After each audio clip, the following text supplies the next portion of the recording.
Vi ayer a una mujer arrodillada junto a la cama, las manos juntas, la cabeza inclinada. Era tarde en la noche. La luz de la lámpara dibujaba su sombra en la pared. Rezaba así desde niña, me contó después. Pero aquella noche algo la incomodaba. Sentía las piernas cansadas, la espalda le dolía y una pregunta martillaba en su conciencia. ¿Será que Dios se ofende si rezo acostada? ¿Será que mi oración vale menos si mi cuerpo está cansado? Y entonces se acostó llena de culpa, como quien comete una falta. ¿Cuántos de nosotros cargamos ese peso? ¿Cuántos creen que la postura del cuerpo determina el valor de la conversación con Dios? ¿Cuántos tienen pena de descansar el cuerpo mientras hablan con aquel que nos creó y conoce cada fibra de nuestro ser? Hay algo profundamente humano en esa inquietud. Queremos que nuestro amor por Dios sea visible, tangible, casi performático. Creemos que el dolor físico comprueba la sinceridad espiritual, que el sacrificio del cuerpo autentica la disposición del corazón. Y esto no es del todo errado. Hay verdad en el gesto de quien se arrodilla, de quien inclina la cabeza, de quien se postra. La liturgia nos enseña eso. La tradición de la Iglesia nos muestra que el cuerpo reza junto con el alma, que somos unidad, no espíritus presos en carne. Pero hay una diferencia enorme entre reconocer el valor de los gestos litúrgicos y transformar la postura corporal en condición para que Dios nos escuche. Una diferencia que necesita ser comprendida con claridad y ternura. Cuando abro la Escritura, encuentro a Dios conversando con el hombre en todas las posiciones imaginables. Abraham de pie, delante de las tiendas, recibiendo la promesa. Moisés con el rostro cubierto, temblando ante la zarza. David danzando sin vergüenza delante del arca. Elías exhausto, acostado debajo de un árbol pidiendo morir y Dios enviándole un ángel con pan y agua. No un sermón sobre postura inadecuada, no una reprimenda por estar demasiado cansado para arrodillarse, solo pan, agua y la presencia que restaura. Jonás dentro del vientre del pez, en un lugar donde ni siquiera se puede sentar bien, y allí, en ese espacio apretado e imposible, su oración sube hasta Dios. La mujer encorvada durante 18 años que ni siquiera podía levantar el rostro, y Jesús la ve, la llama, la cura. No esperó que se enderezara primero para entonces acercarse. Fue al encuentro de ella como estaba. Y está Jesús en Getsemaní, postrado en el suelo, sudando sangre, diciendo al Padre las palabras más humanas que un hombre puede decir: aparta de mí este cáliz. Allí estaba Dios hecho hombre, en agonía, con el rostro en la tierra, no de rodillas, en una postura digna, postrado. Y aquella oración, aquella entrega, aquella lucha interior fue perfecta. Porque lo que importaba no era la forma, sino la verdad del corazón que se abría entero, sin fingimiento, sin pose. La oración que Dios escucha no es la que tiene la postura correcta, es la que tiene el corazón verdadero. Hay personas que rezan arrodilladas toda la vida y lo hacen con amor genuino, con reverencia auténtica. No estoy diciendo que eso sea errado, al contrario. Es hermoso cuando el cuerpo acompaña al espíritu, cuando el gesto exterior expresa la disposición interior, pero hay también quien se arrodilla por miedo, por obligación, por superstición. Hay quien fuerza el cuerpo más allá de lo razonable, no por amor, sino por creer que Dios exige ese tributo físico.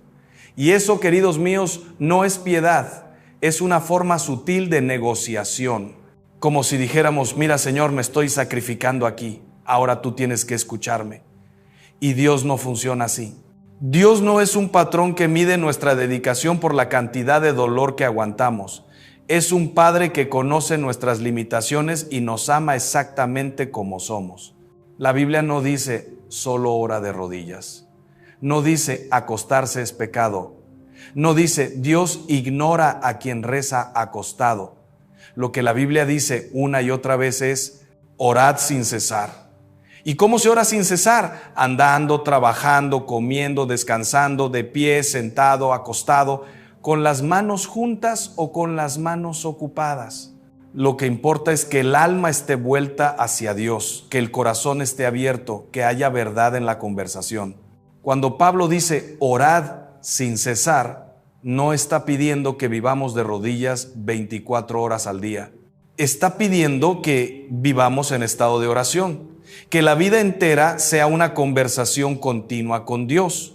Y esto incluye los momentos en que el cuerpo está cansado, en que las piernas no aguantan más, en que la única posición posible es acostada. Conozco una señora de 80 años que ya no puede arrodillarse. Las articulaciones no lo permiten. Durante años sufrió con eso. Sentía que su oración era inferior, que Dios la miraba con menos cariño porque rezaba sentada en la silla o acostada en la cama. Hasta que un día un sacerdote le dijo algo simple y liberador: Dios ve tu corazón, no tus articulaciones. Ella lloró. Lloró porque finalmente entendió que Dios no estaba contando cuántas veces se arrodillaba. Estaba escuchando cada palabra, cada suspiro, cada silencio lleno de amor. Y comenzó a rezar con una libertad nueva, sin culpa, sin peso. ¿Y sabes qué pasó? Su oración se hizo más verdadera, porque ya no estaba preocupada en probar nada. Estaba simplemente conversando con quien la ama.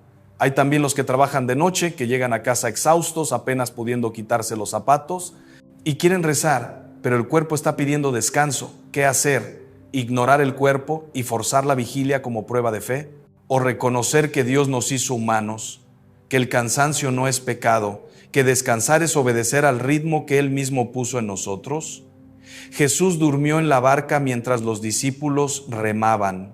Durmió profundamente. Eso nos enseña algo fundamental. Hay hora para todo. Hay hora para velar. Hay hora para dormir. Hay hora para rezar de rodillas. Hay hora para rezar acostado. El pecado no está en la postura. Está en la indiferencia, en la pereza espiritual que no quiere saber de Dios en ninguna postura. Eso es diferente. Necesitamos distinguir entre respeto y superstición. Respeto es reconocer que estamos ante el Creador, que nuestra oración es un momento sagrado, que vale la pena preparar el corazón y, cuando sea posible, el cuerpo. Superstición es creer que Dios solo nos escucha si cumplimos un ritual corporal específico. Respeto es arrodillarse cuando se puede, por reverencia, por amor, por tradición. Superstición es creer que si no nos arrodillamos, Dios cierra los oídos. Respeto es hacer lo mejor que podemos con el cuerpo que tenemos. Superstición es creer que el cuerpo determina la calidad de la oración. Y muchos de nosotros, sin darnos cuenta, caemos en esa trampa. Sustituimos la libertad de los hijos de Dios por una especie de legalismo gestual. Y eso no viene de Dios. Viene de nuestro propio miedo de no ser suficientemente buenos. La cuestión de fondo aquí no es anatómica, es teológica.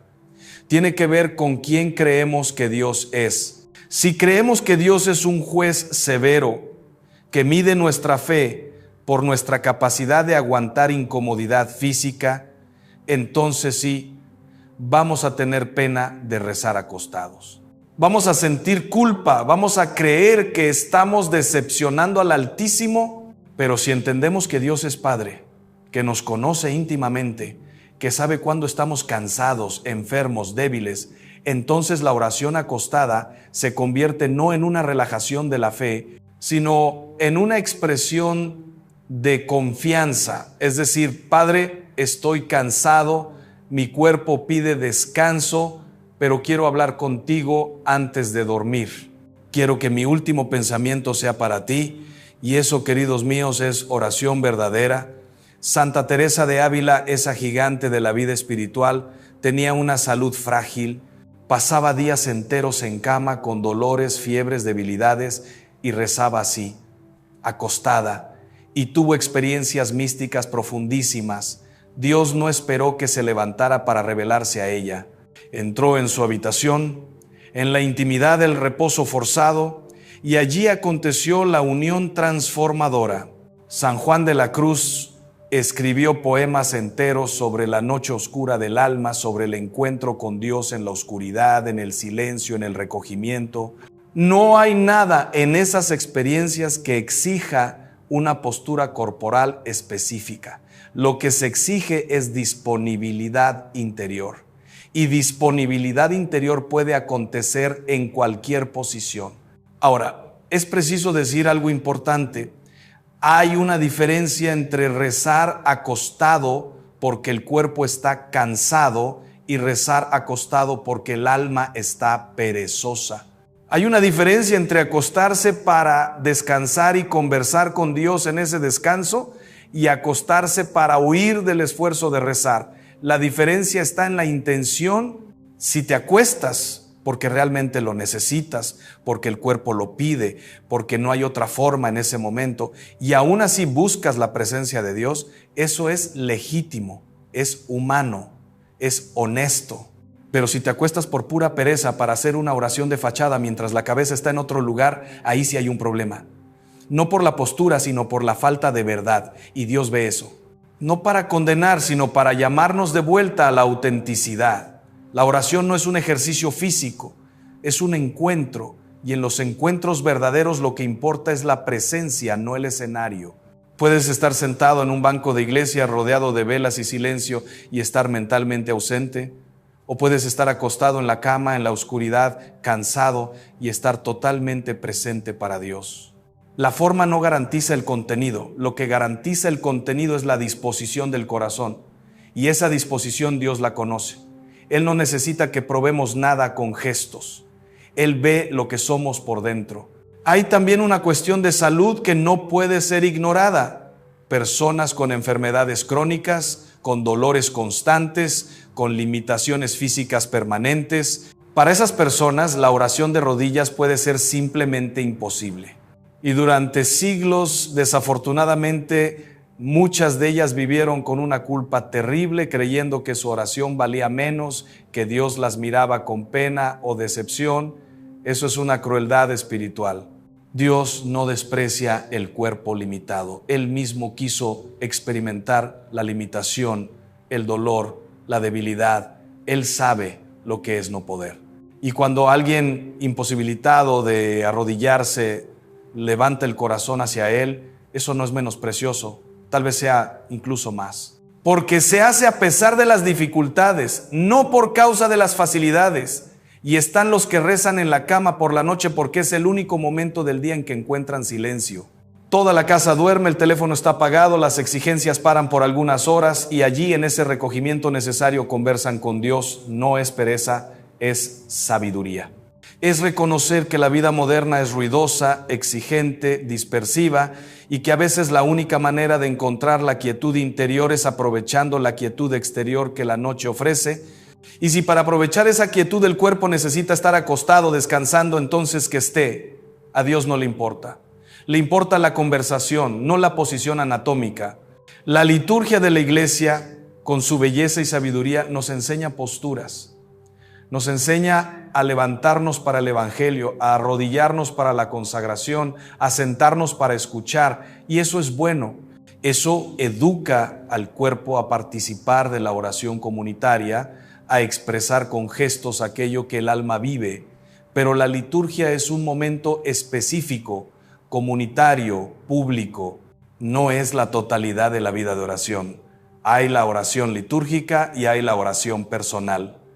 Y en la oración personal hay una libertad que la liturgia no tiene, porque estamos a solas con Dios en la intimidad y allí Él nos permite una cercanía que no depende de reglas externas. Allí podemos ser totalmente nosotros mismos con nuestras limitaciones, nuestros cansancios, nuestras fragilidades, y Dios acoge todo eso. Conozco a un hombre que reza todas las noches acostado, porque trabaja 12 horas al día de pie. Cuando llega a casa, las piernas están hinchadas, la espalda duele y la única posición en que consigue relajarse es acostado. Durante años se sintió culpable por eso. Creía que estaba siendo negligente con Dios, hasta que leyó sobre Elías debajo del árbol, sobre Jonás en el vientre del pez, sobre Jesús durmiendo en la barca, y entendió algo fundamental. Dios no está midiendo nuestra devoción por el sufrimiento físico que aguantamos. Está viendo el corazón. Y su corazón, acostado y cansado, estaba buscando a Dios. Y eso basta. Hay también una dimensión psicológica. que necesita ser considerada. Para algunas personas, rezar acostado ayuda a calmar la mente, a reducir la ansiedad, a entrar en un estado de recogimiento que de otra forma no consiguen. No es pereza, es encontrar el camino que funciona para esa alma específica, con esa historia específica, con esas necesidades específicas. Dios no nos hizo en serie, nos hizo únicos, y el camino de oración de cada uno también es único. No hay una fórmula universal. Hay principios, hay orientaciones, hay sabiduría acumulada por la tradición. Pero dentro de esos principios hay espacio para la individualidad. Y eso no es relativismo, es reconocimiento de la diversidad humana. La culpa que muchos sienten al rezar acostados viene muchas veces de una confusión entre esfuerzo y merecimiento. Creemos que necesitamos merecer la atención de Dios, que necesitamos hacernos merecedores. Y el esfuerzo físico parece una buena moneda de cambio. Pero Dios no quiere que merezcamos su amor. Él ya nos ama gratuitamente, sin condiciones, sin exigencias performáticas. Lo que Él quiere es que seamos verdaderos, que nos acerquemos como somos, que no finjamos ser más fuertes o más santos de lo que realmente somos. Y si lo que somos en ese momento es alguien cansado que necesita acostarse para descansar, entonces que nos acerquemos así, sin máscaras, sin fingimientos. Hay una oración que los monjes benedictinos rezan llamada completas, la última oración del día antes de dormir, y muchos la rezan ya en la cama, porque es exactamente para eso que sirve, para entregar el día a Dios antes de entregar el cuerpo al sueño. No hay nada de malo en eso, al contrario, es reconocer que el día fue dado por Dios, que el descanso también es dado por Dios y que queremos que ambos, día y descanso, sean bendecidos. Es una oración de confianza, de entrega, de paz. Y si se reza acostado, con el cuerpo preparándose para dormir, no pierde nada de su belleza o eficacia. Lo que necesitamos entender es que la oración no es una prueba de resistencia física, no es una competición para ver quién aguanta más tiempo de rodillas, no es una prueba de que amamos a Dios más de lo que amamos nuestro propio confort. La oración es conversación, es relación, es presencia. Y en las relaciones verdaderas, lo que importa es la verdad, no la apariencia. Nadie le diría a un amigo: solo voy a conversar contigo si te quedas de rodillas todo el tiempo. Sería absurdo. Entonces, ¿por qué creemos que Dios, que es infinitamente más amoroso que cualquier amigo, exigiría eso de nosotros? Hay momentos en que la postura ayuda. Cuando estoy distraído, cuando mi mente está dispersa, arrodillarme me ayuda a enfocarme. El gesto físico organiza la atención interior. Eso es real y válido, pero no es una ley universal. Hay quien necesita lo opuesto, acostarse para calmar la mente agitada, para crear un espacio de quietud interior. Y ambos están en lo correcto, porque ambos están buscando la misma cosa: encontrar a Dios de la mejor forma que pueden en ese momento. Y Dios honra esa búsqueda, independientemente de la postura. A veces la culpa que sentimos al rezar acostados viene de una comparación.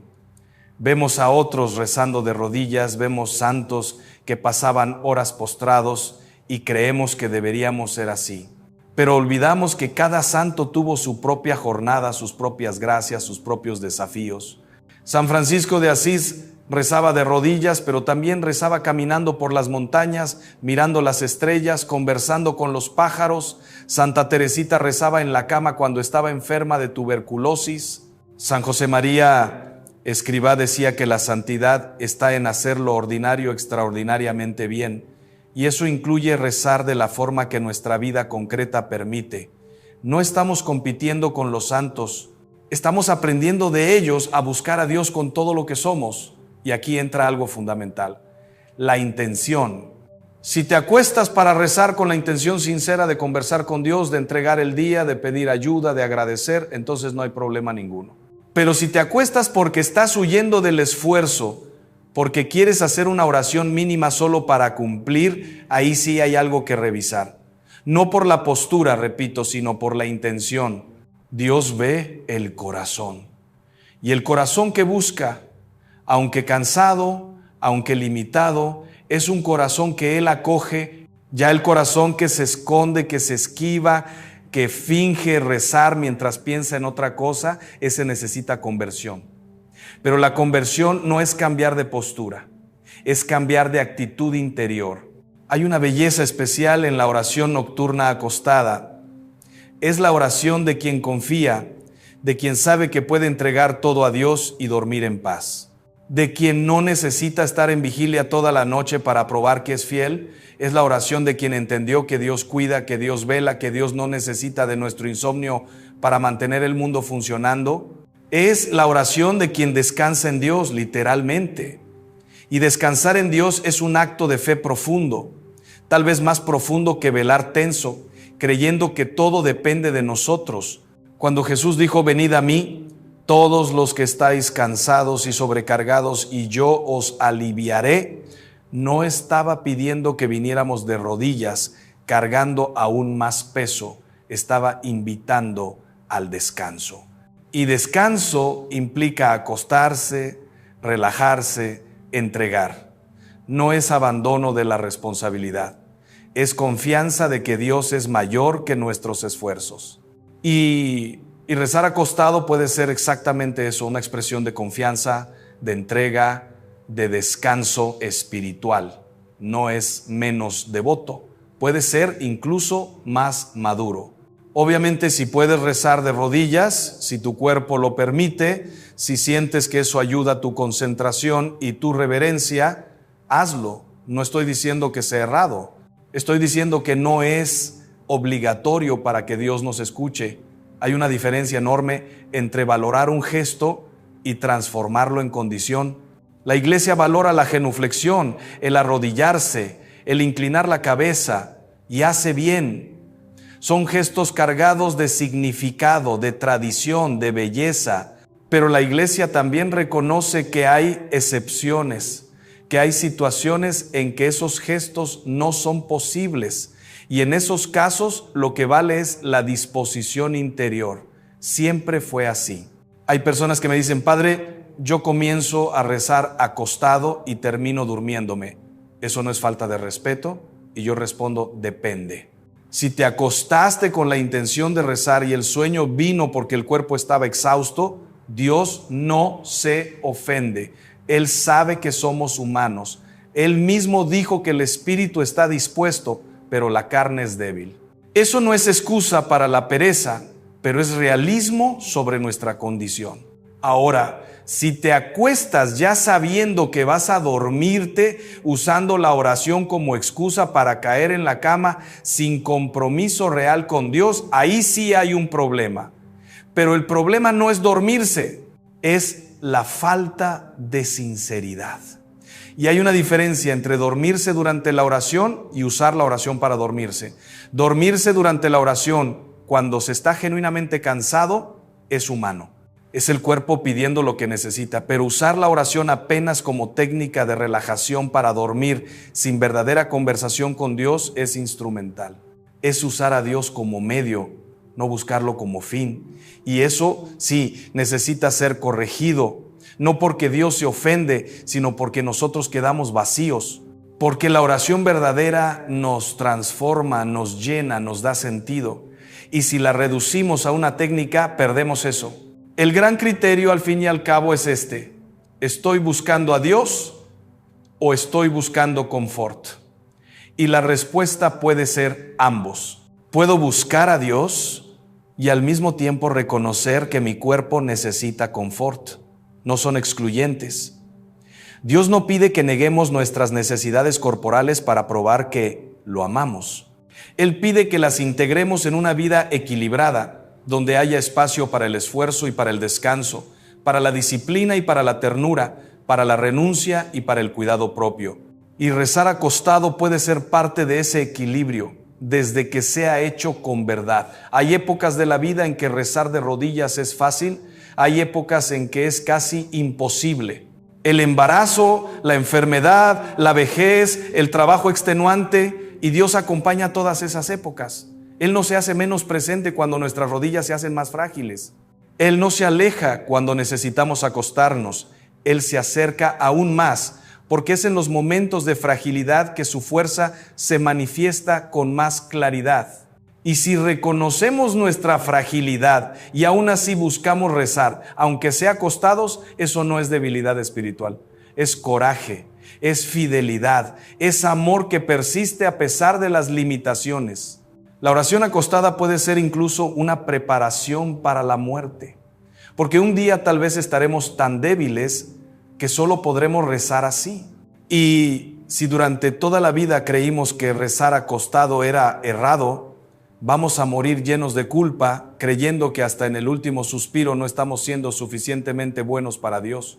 Pero si aprendimos que Dios nos escucha en cualquier postura, desde que el corazón esté verdadero, entonces podremos morir en paz, sabiendo que nuestra última oración, aunque débil, aunque casi inaudible, llega hasta Él. Y eso es una gracia inmensa. Al final, la pregunta no debería ser, ¿puedo rezar acostado? La pregunta debería ser, ¿estoy rezando con verdad? Porque la verdad es lo que Dios busca. Él no busca performances, no busca pruebas de resistencia. Busca corazones que se abren, que se entregan, que confían. Y esos corazones pueden estar en cuerpos arrodillados, sentados, de pie o acostados. No importa. Lo que importa es que están abiertos. Entonces, queridos míos, si sienten pena de rezar acostados, pregúntense, ¿esa pena viene de una comprensión errada de quién es Dios? ¿Viene del miedo de no ser suficientemente buenos? ¿Viene de comparación con otros? ¿Viene de un legalismo que confunde postura con piedad? Si la respuesta es sí para cualquiera de esas preguntas, entonces es hora de liberarse. Dios no necesita que sufras físicamente para probar que lo amas. Él ya sabe que lo amas. Él ve tu esfuerzo diario, tus luchas, tus renuncias. Él sabe cuándo estás cansado. Y a Él no le importa si conversas con Él acostado, desde que realmente converses. Libérate de la culpa innecesaria. Libérate de la idea de que necesitas merecer la atención de Dios. Ya la tienes. Gratuitamente, incondicionalmente. Acércate como puedas, cuando puedas, de la forma que puedas. Dios no está midiendo, está escuchando, está esperando, está deseando ese encuentro tanto como tú. Y si el encuentro acontece contigo acostado, cansado, pero sincero, entonces es un encuentro verdadero. Y es eso lo que importa. Aquella mujer que vi arrodillada junto a la cama, después que entendió esto, cambió su oración. No dejó de arrodillarse cuando podía, pero paró de culparse cuando no podía. Y descubrió una libertad nueva, descubrió que la oración no era un peso más, sino un descanso. Que Dios no estaba cobrando una postura, sino ofreciendo una presencia. Y que esa presencia estaba allí, siempre estuvo, no importando si ella estaba de rodillas, sentada o acostada. Porque lo que conecta a la criatura con el Creador no es la posición del cuerpo, es la disposición del corazón. Y cuando el corazón está dispuesto, todo lo demás se ajusta, todo lo demás encuentra su lugar y la paz viene.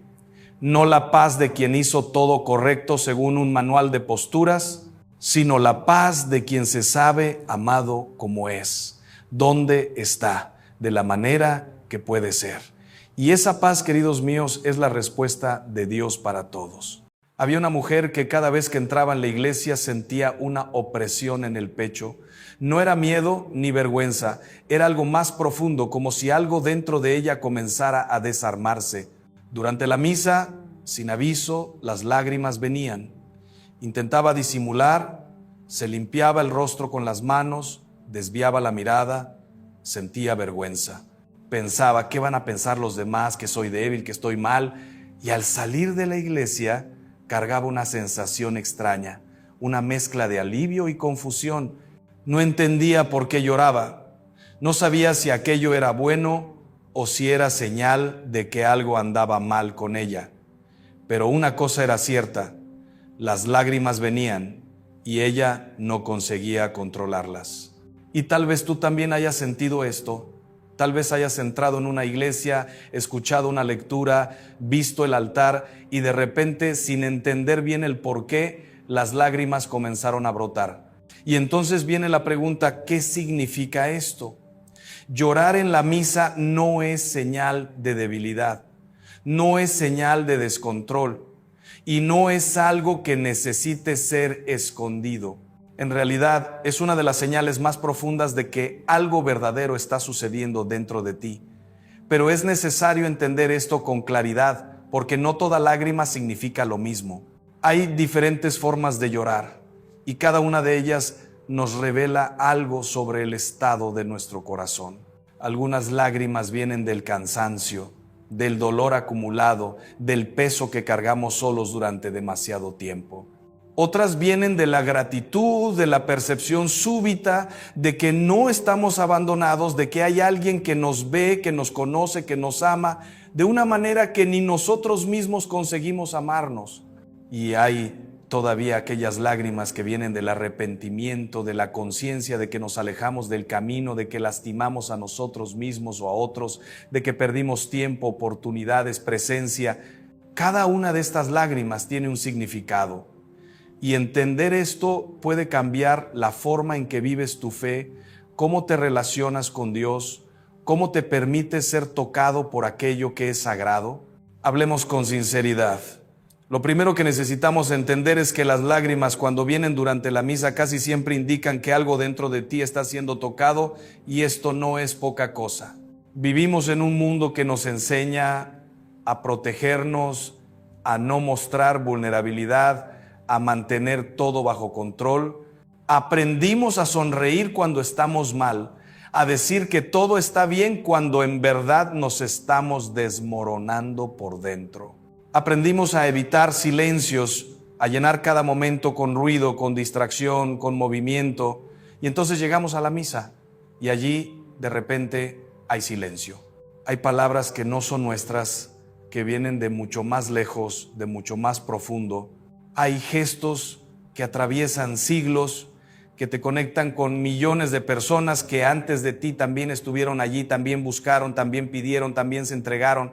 Y algo dentro de ti reconoce aquello. Algo en ti sabe que aquello es verdadero, aunque tu mente todavía esté confusa, aunque no consigas ponerlo en palabras. Y el corazón, que estaba cerrado, que estaba protegido, que estaba endurecido, comienza a abrirse, y cuando el corazón se abre, las lágrimas vienen. Este es el primer significado espiritual de llorar en la misa. Estás siendo desarmado, estás permitiendo que algo mayor que tú toque el lugar más profundo, más verdadero, más vulnerable de quien eres. Y esto es gracia, es presencia de Dios, es el Espíritu Santo trabajando en ti, deshaciendo las defensas que construiste, ablandando el corazón que endureciste para sobrevivir. Y esto duele, sí, duele porque abrirse siempre duele. Duele porque significa dejar de controlar, dejar de fingir, dejar de mantener la máscara, pero es un dolor bueno, es el dolor de quien está siendo sanado, es el dolor de quien está volviendo a sentir después de mucho tiempo anestesiado. Piensa en cuántas veces evitaste sentir, cuántas veces desviaste la mirada de algo que dolía, que incomodaba, que exigía de ti una respuesta. Cuántas veces preferiste quedarte en la superficie, en lo automático, en lo seguro, porque mirar hacia adentro era demasiado aterrador. Y entonces vas a misa, y allí, sin que lo percibas, algo comienza a suceder.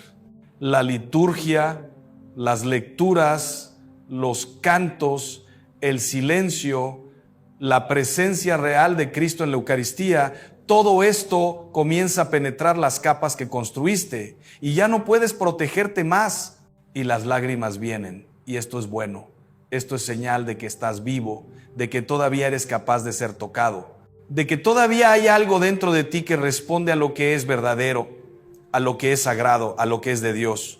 Pero hay un segundo significado, y este es aún más profundo. Las lágrimas en la misa muchas veces son lágrimas de reconocimiento, reconocimiento de que no estás solo, reconocimiento de que hay alguien que te ve, que te conoce, que te ama exactamente como eres, con todo lo que cargas, con todo lo que escondes, con todo lo que temes que los demás descubran. Y ese reconocimiento es avasallador, porque pasamos la vida entera intentando ser amados, intentando ser vistos, intentando ser aceptados. Y muchas veces hacemos esto a través de máscaras, a través de actuaciones, a través de versiones editadas de quienes realmente somos. Mostramos lo que creemos que los demás quieren ver. Escondemos lo que creemos que los demás van a rechazar. Y esto es agotador, es solitario, es profundamente triste. Y entonces estás en la misa y de repente algo dentro de ti percibe: aquí no necesito fingir, aquí puedo ser quien realmente soy. Aquí soy visto, conocido, amado, no por aquello que hago, no por aquello que muestro, sino simplemente porque existo, porque soy hijo de Dios. Y esto rompe algo, porque percibes que aquello que más deseabas, aquello que buscabas en tantos lugares, en tantas personas, en tantos intentos de ser suficiente, estaba allí todo el tiempo esperándote. Dios nunca necesitó que fueras perfecto. Nunca necesitó que estuvieras bien. Nunca necesitó que tuvieras todo resuelto. Él solo necesitaba que estuvieras allí, presente, abierto, dispuesto a ser encontrado. Y las lágrimas que vienen de ese reconocimiento son lágrimas de gratitud, son lágrimas de alivio, son lágrimas de quien finalmente puede descansar, puede dejar de luchar, puede dejar de intentar probarse. Son lágrimas de quien finalmente entiende que es amado no por mérito, sino por misericordia. Conocí a un hombre que pasó años alejado de la iglesia. Tenía sus razones, sus heridas, sus dudas, pero un día, por insistencia de alguien cercano, volvió. Se sentó en el banco del fondo, con los brazos cruzados, casi como si estuviera desafiando a Dios a tocarlo. Y durante la misa nada sucedió, hasta el momento de la consagración. Cuando el sacerdote elevó la hostia, cuando aquellas palabras antiguas fueron pronunciadas: esto es mi cuerpo, que será entregado por vosotros, algo dentro de él se quebró. Comenzó a llorar y no pudo parar. No eran lágrimas de tristeza, eran lágrimas de reconocimiento.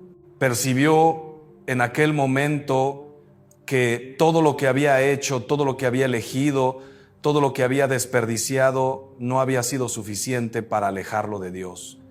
Que Dios todavía estaba allí, que Dios nunca se había ido, que era Él quien se había alejado, pero que Dios nunca había dejado de esperarlo. Y esto fue tan grande, tan devastador, tan liberador, que no pudo contenerse. Esta es la segunda cosa que las lágrimas revelan: la percepción de que eres amado, de que siempre fuiste amado, de que nunca dejaste de ser amado, incluso cuando pensabas que no lo merecías, incluso cuando te alejaste, incluso cuando te perdiste. Y esto lo cambia todo, porque cuando percibes que eres amado así, ya no necesitas vivir con miedo, no necesitas más vivir intentando probar tu valor, no necesitas más vivir escondiendo quién eres. Puedes simplemente vivir, puedes simplemente ser, puedes simplemente confiar. Y hay todavía un tercer significado, y este tal vez sea el más difícil de aceptar. Las lágrimas en la misa muchas veces son lágrimas de arrepentimiento. Son las lágrimas de quien percibe que eligió caminos que no llevaban a ningún lugar, de quien percibe que lastimó a personas, de quien percibe que desperdició tiempo, oportunidades, presencia, de quien percibe que vivió de forma mediocre, de forma egoísta, de forma cerrada. Y estas lágrimas duelen de una manera diferente. No son lágrimas de alivio inmediato, son lágrimas de quien enfrenta la verdad sobre sí mismo. Y enfrentar la verdad sobre uno mismo nunca es fácil. Es mucho más fácil culpar a los demás, culpar a las circunstancias, culpar a Dios. Es mucho más fácil vivir en la negación, en la justificación, en la comparación. Pero cuando estás en la misa, cuando estás frente al altar, cuando estás frente a Cristo, la negación ya no funciona. Te ves como realmente eres. Y muchas veces lo que ves no es bonito. Pero aquí está lo más importante. Estas lágrimas de arrepentimiento, estas lágrimas de quien enfrenta su propia verdad, son lágrimas que Dios acoge. No son lágrimas que Dios rechaza. No son lágrimas que Dios condena. Son lágrimas que Dios espera. porque son las lágrimas de quien finalmente está listo para cambiar. Son las lágrimas de quien finalmente está dispuesto a dejar el orgullo de lado y decir, me equivoqué, necesito ayuda, no puedo hacer esto solo. Y Dios no pide más que eso. Dios no exige que seas perfecto antes de volver a Él. Dios solo pide que seas verdadero, que dejes de fingir, que reconozcas dónde estás y permitas que Él te encuentre allí. Hay una escena en el Evangelio que siempre me toca profundamente. Es la escena de la mujer pecadora que entra en la casa del fariseo. Ella no fue invitada, no tenía permiso, no tenía derecho de estar allí, pero entró de todas formas y fue directo hasta Jesús. Y allí, delante de todos, comenzó a llorar, y sus lágrimas cayeron sobre los pies de Jesús, y las secó con sus cabellos, y besó aquellos pies, y los ungió con perfume. Y el fariseo, que era un hombre religioso, un hombre correcto, un hombre que hacía todo bien, miró aquello con desprecio. Pensó, si este hombre fuera realmente profeta, sabría quién es esta mujer, sabría qué tipo de mujer es ella. Pero Jesús sabía, Jesús siempre supo, y Jesús no la rechazó, Jesús la acogió y le dijo algo que cambió su vida. Tus pecados están perdonados, tu fe te ha salvado, vete en paz. Aquella mujer no intentó justificarse, no intentó explicar, no intentó defenderse, solo lloró. Y sus lágrimas dijeron todo lo que necesitaba ser dicho. Dijeron, me equivoqué, me perdí, te necesito. Y Jesús respondió con misericordia, con acogida, con amor. Y eso es lo que sucede cuando lloras en la misa. Cuando tus lágrimas son lágrimas de arrepentimiento verdadero, Dios no te condena, Dios te acoge, Dios te perdona, Dios te levanta y te da la oportunidad de recomenzar. Pero es importante entender algo. El arrepentimiento verdadero no es solo sentir remordimiento, no es solo sentir culpa, no es solo llorar, no es solo llorar. El arrepentimiento verdadero implica cambio, implica decisión, implica compromiso con un camino diferente. Puedes llorar en la misa, puedes sentir emoción, puedes tener un momento intenso, pero si sales de allí y vuelves a los mismos hábitos, a las mismas elecciones, a los mismos caminos, entonces aquellas lágrimas fueron solo emoción, no fueron conversión. Y la diferencia entre emoción y conversión es enorme. La emoción pasa, la conversión transforma. Entonces, cuando llores en la misa, cuando sientas esa opresión en el pecho, esas ganas de desarmarte, de entregarte, no dejes que aquello sea solo un momento, deja que aquello sea el comienzo de algo, el comienzo de un cambio real, el comienzo de una vida más verdadera, más coherente, más libre, porque Dios no te toca solo para que sientas algo bonito, Dios te toca para que seas transformado, para que te conviertas en quien fuiste creado para ser, para que vivas con dignidad, con propósito, con amor. Y aquí está algo que muchas personas no entienden. Llorar en la misa no significa que eres más santo que los demás. No significa que eres más sensible, más especial, más cercano a Dios. Hay personas que lloran fácilmente y hay personas que nunca lloran, y ambas pueden estar igualmente cerca de Dios. Las lágrimas no son la medida de la fe, no son la prueba de la santidad. Son apenas una señal, una forma de lenguaje, una manera que el cuerpo encuentra de expresar algo que la mente todavía no consigue formular. Y Dios entiende ese lenguaje, Dios entiende cada lágrima, pero Dios también entiende el silencio, entiende la aridez, entiende la sensación de no sentir nada, y Dios está presente en todo eso. Entonces, si lloras en la misa, no te avergüences, no te escondas, no intentes controlar, deja que aquellas lágrimas sean lo que necesitan ser. Un canal de apertura, un momento de verdad, un punto de encuentro entre tú y Dios. Pero tampoco te preocupes si no lloras, no te preocupes si no sientes nada, no te preocupes si la misa parece rutinaria, mecánica, sin emoción, porque la fe no depende de la emoción. La fe depende de la decisión, de la elección, del compromiso. Y puedes estar profundamente comprometido con Dios sin sentir nada especial. Puedes estar profundamente unido a Cristo sin tener lágrimas, sin tener emociones intensas, sin tener experiencias místicas, porque la vida espiritual no es sobre sentir, es sobre amar. Y amar es una decisión que se renueva todos los días, con emoción o sin emoción, con lágrimas o sin lágrimas. Pero volvamos a las lágrimas, porque tienen algo que enseñarnos. Nos enseñan que somos humanos, que somos frágiles, que necesitamos a Dios.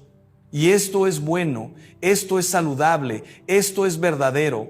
Vivimos en una cultura que nos enseña a ser autosuficientes, a no necesitar a nadie, a bastarnos a nosotros mismos.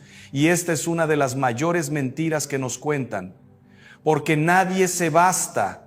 Nadie es autosuficiente. Todos necesitamos a Dios, necesitamos a los demás, necesitamos ayuda, necesitamos misericordia, necesitamos amor.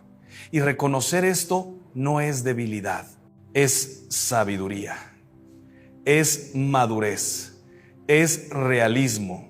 Y cuando lloras en la misa, cuando permites que esa vulnerabilidad aparezca, estás diciéndole a Dios: te necesito, no puedo solo. Te entrego lo que soy con todo lo que cargo.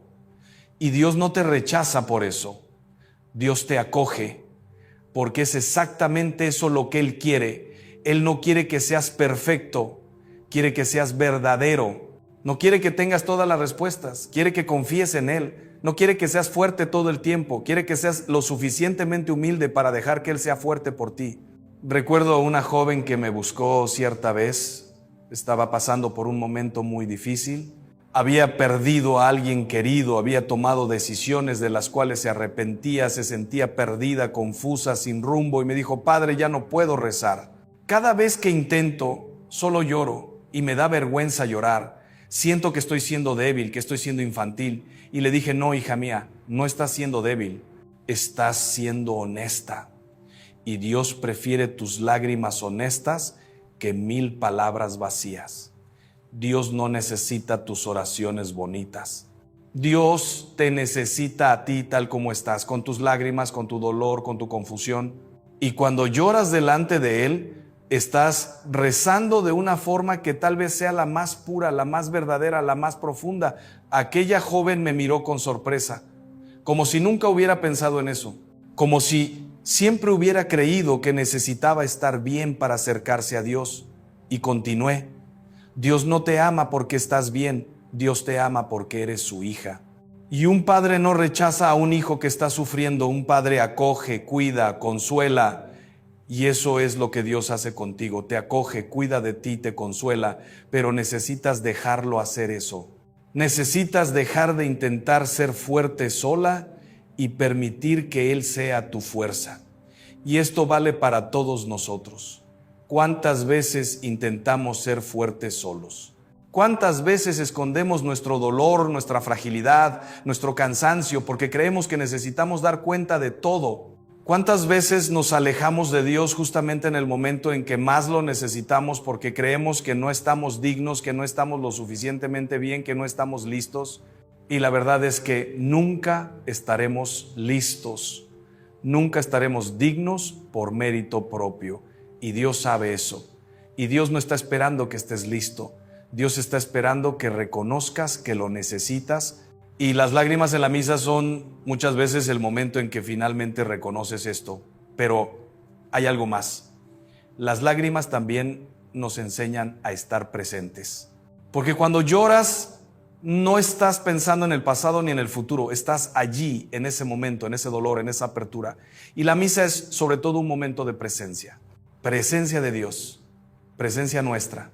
Y cuando estamos realmente presentes, cuando no estamos distraídos, cuando no estamos huyendo, cosas profundas suceden, porque Dios actúa en la presencia. Dios actúa en el ahora. Y cuando estás allí, totalmente presente, totalmente abierto, aunque sea a través de las lágrimas, Dios puede tocarte de una forma que no sería posible de otra manera. Piensa en esto. ¿Cuántas veces fuiste a misa distraído, pensando en el trabajo, en los problemas, en las pendencias? ¿Cuántas veces estabas físicamente allí, pero mentalmente en 1000 lugares diferentes? Y esto es normal, es humano, nos sucede a todos. Pero cuando lloras en la misa, estás presente, totalmente presente. Y es en esa presencia que la transformación sucede. Es en esa apertura que Dios actúa. Es en esa vulnerabilidad que el Espíritu Santo trabaja.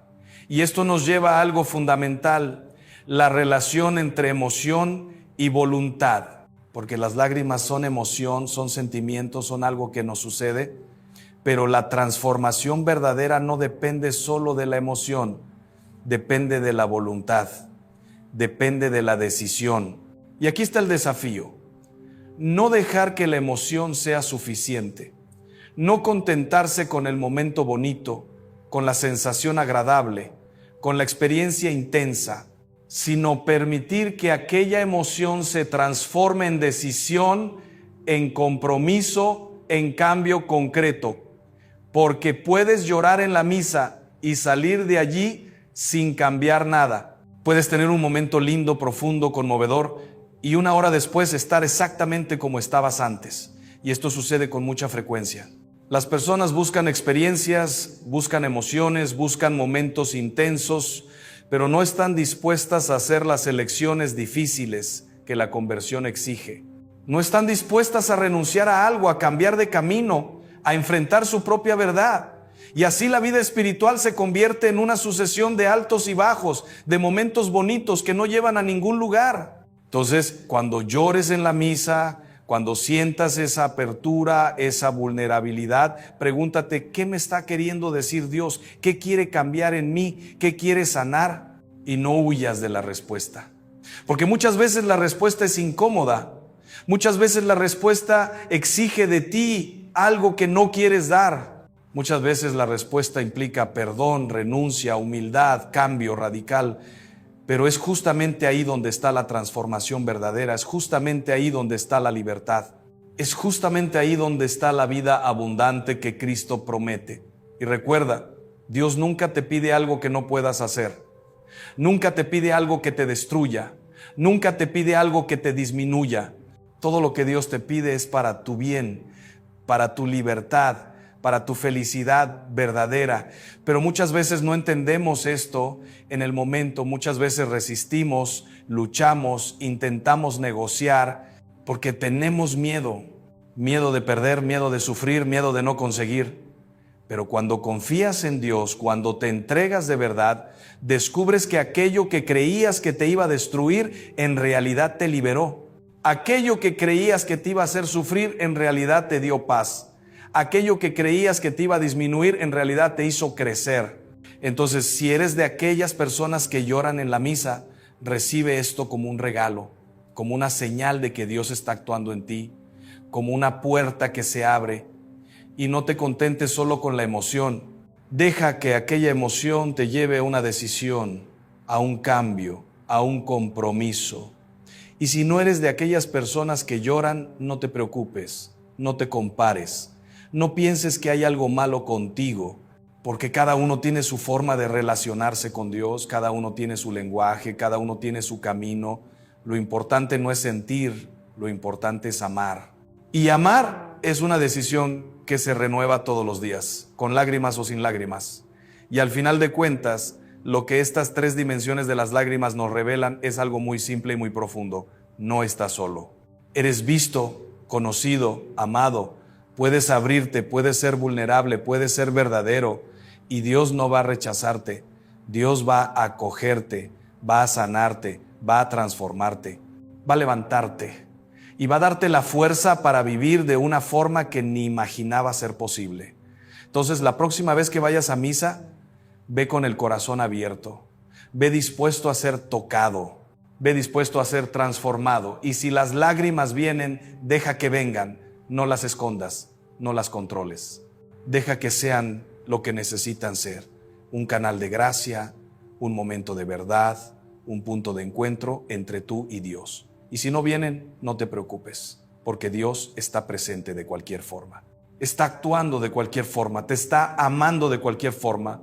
Y al final eso es lo que importa, no la emoción, no la lágrima, sino el amor, el amor que transforma, el amor que sana, el amor que salva, el amor que es Dios mismo presente en ti, trabajando en ti, haciendo de ti alguien nuevo, alguien más libre, alguien más verdadero, alguien más capaz de amar.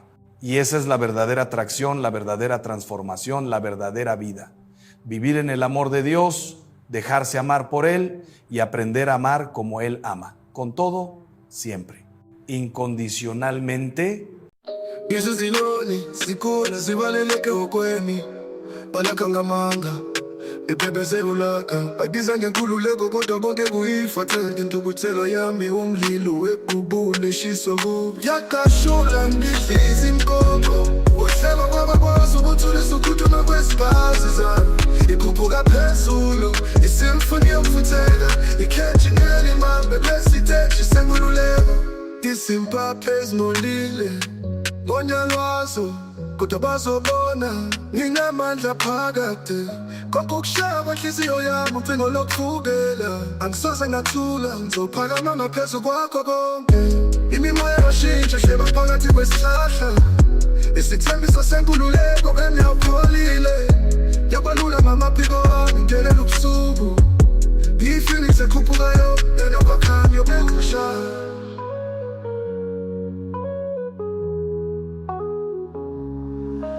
yakashula ngidliza inkoko uhleba kwabakwazi ukuthulisa ukhuthuma kwesibazi zami ikhuphuka phezulu isimfoni yokufuthela ikhetshingela imambe lesiteji senkululeko inyoni endizayo ngindizelela ngeni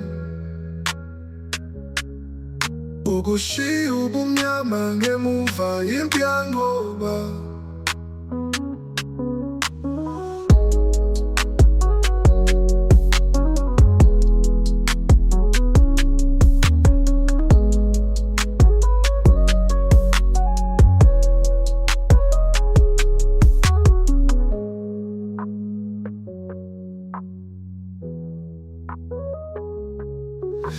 isimpaphe ezimolile ngonyalwazo kodwa bazobona nginamandla phakade konke ukushaya kwenhliziyo yami ucingo lokuvukela angisoze ngathula ngizophakama ngaphezu kwakho konke imimoya yashintsha hleba phakathi kwesihlahla isithembiso senkululeko engiyawupholile yabalula ngamaphiko wami ngelela ubusuku i-Phoenix ekhuphukayo enokwakhanya yokushaya inyoni endizayo ngindizelela ngeni ukushiya ubumnyama ngemuva impi yanqoba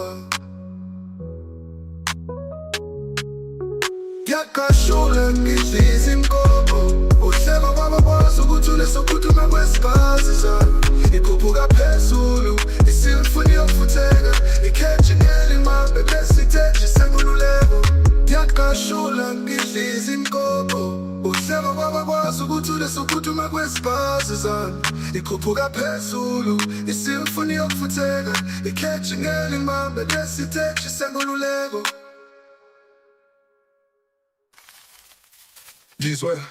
izwe izinyoni zikhula zivaleleke ehokweni balakangamanga bepepezelulaka bayibiza ngenkululeko kodwa konke kuyifatha intukuthelo yami umlilo wegubhula ishiso kubi yakashula ngidliza inkoko uhleba kwabakwazi ukuthulisa ukhuthuma kwesibazi zami ikhuphuka phezulu isimfoni yokufuthela ikhetshingela imambe lesiteji senkululeko inyoni endizayo ngindizelela ngeni ukushiya ubumnyama ngemuva impi yanqoba